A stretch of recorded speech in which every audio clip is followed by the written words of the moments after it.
होता रहता था। उसके दो छोटे छोटे बच्चे थे जो देखने में बिल्कुल एक जैसे लगते थे।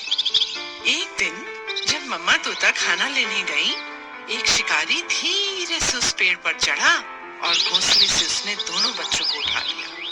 और जब उनको झूले में डाल रहा था, एक तोता तो उड़ गया, पर दूसरे को उसने झूले में डाल लिया और अपने घर ले गया। वहां से एक साधु महात्मा जा रहे थे। उन्होंने बड़े प्यार से उसे उठाया और अपने आश्रम ले। इस तरह दोनों तोते बड़े हो गए।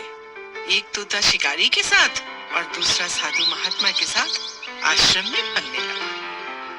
बहुत दिन बीत गए बच्चों। एक दिन एक राजा उस जंगल से गुजर रहा था।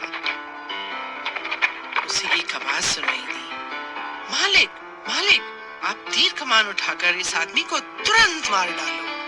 राजा ने अपनी गर्दन घुमाई और देखा, अरे यह तो तोता था। ये कैसी अजीब चिड़िया है, राजा ने सोचा और आगे बढ़ गया। साधु महात्मा की कुटिया में पहुंचकर वह पानी पीने अंदर गया।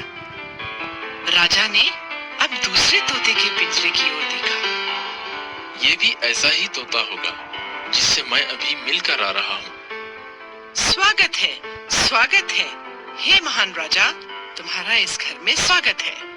सुनकर राजा आश्चर्य में पड़ गया। सोचने लगा, देखने में तो शिकारी का तोता भी बिल्कुल ऐसा ही दिखता था, परंतु स्वभाव में कितना अंतर है। राजा पिंजरे के पास गया और बोला, मैंने जंगल में एक तुम जैसा तोता देखा था, जो देखने में तो तुम्हारे ही जैसा था, पर स्वभाव में बड़ा कठोर था। क्या वह शिकारी के घर में रहता था? तोते ने पूछा। हाँ हाँ, वही था वो तोता। राजा ने तुरंत उत्तर दिया। तोते की आंखों में दुख के आंसू बह निकले और उसने राजा को बताया, वही तो मेरा बेचारा भाई है। हम दोनों एक ही घोंसले में रहते थे। एक दिन जब मेरी माँ दाना चुगने गई हुई थी, एक शिकारी ने हम दोनों भाइयों को अपने जाल में फंसा लिया।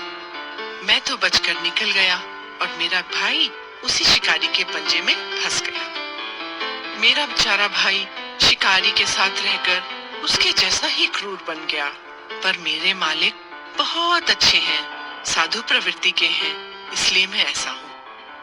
अच्छी संगति का अच्छा प्रभाव और बुरी संगति का बुरा।